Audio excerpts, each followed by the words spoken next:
अगर आप भी हर महीने सैलरी आने का इंतज़ार करते हैं या अपना छोटा मोटा बिजनेस चलाते हैं तो यह वीडियो आपके लिए बेहद खास है।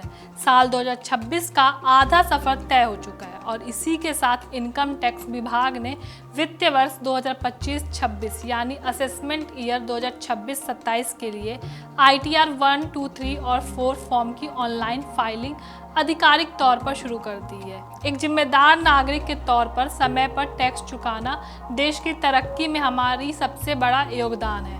लेकिन क्या आप जानते हैं कि अगर आपने सही समय पर अपना ITR फाइल नहीं किया तो आपको लेट फीस और जुर्माना भरना पड़ सकता है। आज के वीडियो में हम जानेंगे कि आपके लिए ITR भरने की आखिरी तारीख क्या है, ताकि आप आखिरी समय में कोई हड़बड़ी या भारी भरकम जुर्माना से बच सकें।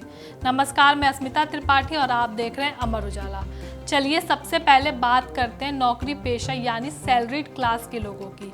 अगर आप कहीं जॉब करते हैं, आपकी कमाई सैलरी से होती है या फिर आपको घर के किराए और कैपिटल गेन जैसे शेयर या प्रॉपर्टी बेचने से आमदनी होती है, तो आपके लिए ITR 1 और ITR 2 फॉर्म भरने की आखिरी तारीख 31 जुलाई 2026 तय की गई है।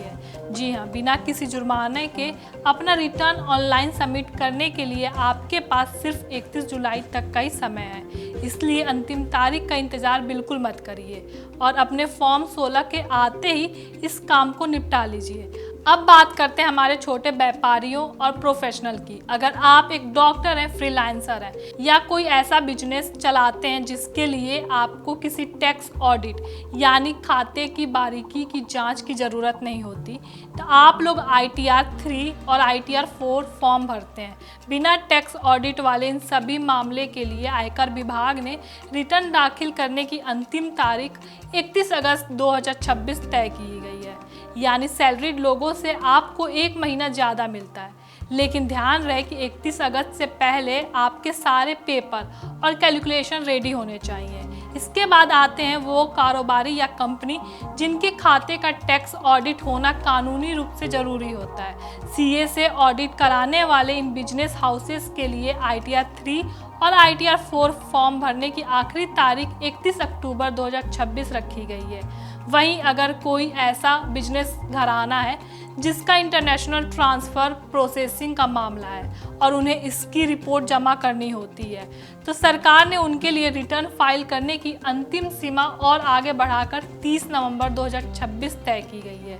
अब आपके मन में सवाल आ रहा होगा कि अगर किसी वजह से हमारी यह डेडलाइन छूट गई या फॉर्म भरते समय कोई गलती हो गई तो क्या होगा? तो घबराइए मत, सरकार आपको कुछ और मौका देती है, लेकिन शर्त के साथ। बिलेटेड रिटर्न, अगर आपकी तय तारीख जैसे 31 जुलाई या 31 अगस्त छूट जाती है तो आप जुर्माना लेट फीस देकर 31 दिसंबर 2026 तक अपना रिटर्न भर सकते हैं।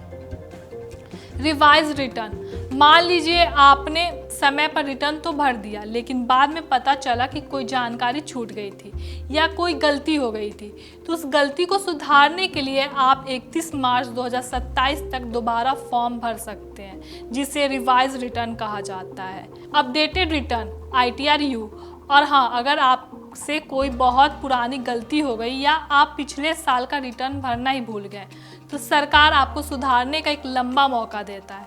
आप 31 मार्च 2031 तक अपडेट रिटर्न यानी कि ITR U फाइल करके पुरानी गलतियों को ठीक कर सकते हैं। अगर आपको आज का ये वीडियो पसंद आया है तो वीडियो को लाइक करें, शेयर करें और ऐसे ही वीडियो के लिए हमारे चैनल को सब्सक्राइब करें।